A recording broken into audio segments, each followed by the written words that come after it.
Michael Morris never thought he'd ever have to be hooked up to one of these contraptions in order for someone else to determine if he were lying or telling the truth. Now, Mike, I'm going to ask you the questions 2 times. Each time, listen to the question carefully and just answer yes or no to it. But then Michael Morris never expected to have a nightmare in the middle of the afternoon, a nightmare that has lasted for 5 months. Regarding the first-degree murder charge that was filed against you by the Irving Police Department in 1987, do you intend to answer truthfully all the questions about that? Yes. I was pulling in a little early, and I noticed police cars around the back of the garage here. The nightmare began here at this Southwestern Bell Service Center near downtown Dallas. Morris had worked for Southwestern Bell for 10 years.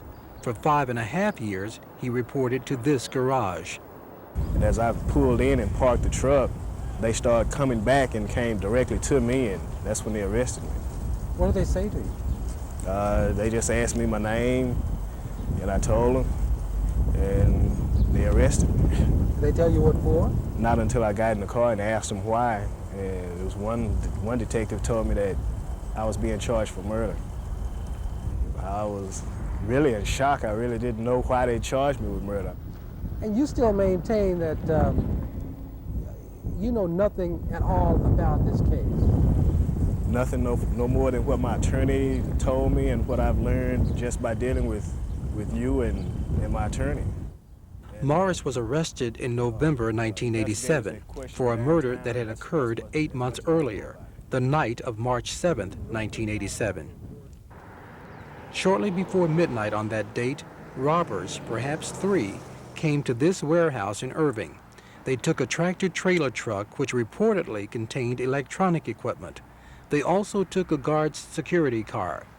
The guard, 63-year-old Virgil Hardin, was shot to death, probably with his own gun. I'm not the one that did it. You say you don't have any reason to do it. This was a robbery. People were after money. Well, I didn't need the money. I had a car, a truck, and a home that I paid good money for every month, but I didn't need the money. I made good money at Southwestern Bell. How much money did you make? It was about $15.31 an hour, plus overtime some. That was right about $2,400 a month. Southwestern Bell records show that the day of March 7th, a Saturday, Morris worked his regular shift, and records show he reported back to work on his next scheduled day, Monday, March 9th. So just how did Morris get mixed up in all this? They just had the wrong person. On June 19, 1987, a Dallas County grand jury indicted a Marvin Joe Wilburn in the murder case. Wilburn has a criminal record, including burglary and theft.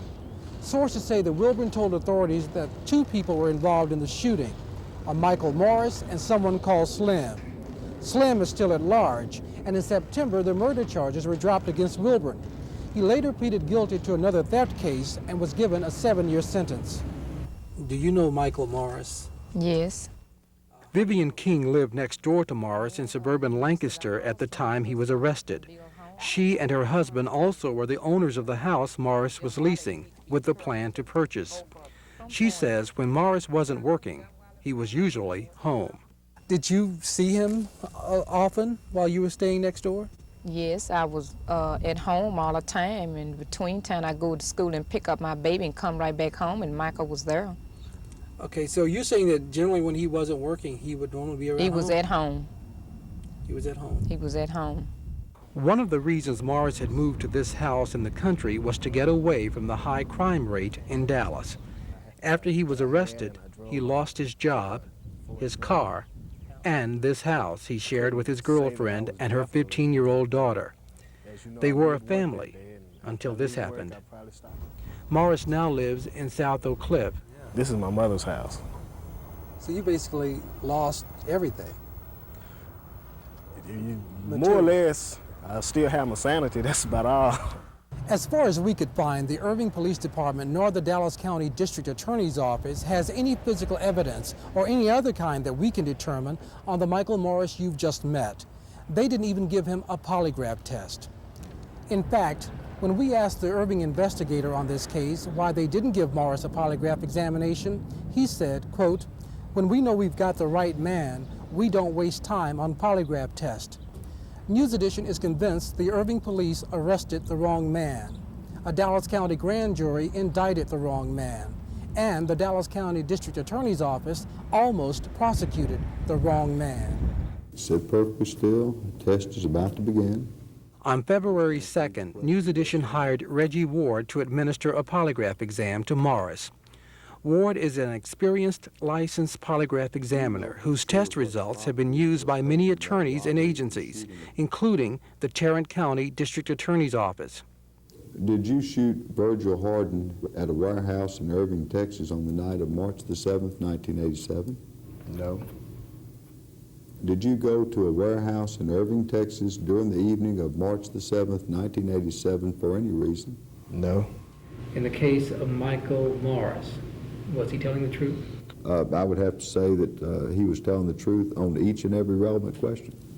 So, based on this information, I mean, if you were recommending to authorities who had this guy in custody as to whether or not he committed this crime, what would your response be? I'd have to advise him to look elsewhere for a suspect. News Edition did just that, looked for another suspect. On the Dallas County computers, there are 6 different Michael Morrises who are black men, but we didn't rely on the computer. We went to Marvin Joe Wilburn, the man who reportedly had first mentioned the name Michael Morris. He had been brought back here to the Dallas County Jail. Tuesday, he told me that he did know a Michael Morris well, but the Michael Morris he knows lived at the Rowan Apartments near Fair Park. This Michael Morris lived in suburban Lancaster next door to his landlord. The Michael Morris Wilburn knows drove a Chevrolet Vega. This Michael Morris has never driven a Vega, and at the time owned a Ford pickup truck and an Oldsmobile Cutlass. Wilburn told us that he is 5 feet 9 inches tall, and the Michael Morris he knows is an inch or two taller than he. Michael, how tall are you? About 5'8". The Morris Wilburn knows doesn't wear his hair long, but he doesn't wear it short either. Wilburn pointed to News Edition reporter Leroy Hudson, and he said Morris wears his hair about his length. He has no bald spot. Your hair, does it get much longer than that? It'll grow out on the sides and the back a little longer, but not much longer than it is. Maybe about a ½ inch. What about on top? Not at all. The Morris Wilburn nose has always been clean shaven, and Wilburn says he has a small scar on his forehead over his right eye. Do you have any scar? I'm looking to see if I see a scar over on your forehead over your right eye. Do you Nope. No scar. I spoke with Wilburn Wednesday from his jail cell by phone. He told me that he had not seen the person who's been charged with this crime, but he said, quote, "I am positive the guy is not Michael." Morris has gone through many days of depression, but he gets some relief from watching his 16-year-old son, Michael, participate in sports. I could tell it might have been on his mind. I did talk to him and ask him, did he think I was capable of it? And did he think I'd do it? But he said no. I told him no. I didn't think he would do anything like that. Well, I tried to make him laugh and, you know, try to pep him up a little bit. There's a possibility that this thing won't work out, that your father will go to trial and be convicted of murder. I mean, has that ever crossed your mind? Yes, it has, but, you know, I still keep the faith that he's, you know, won't be convicted of the crime.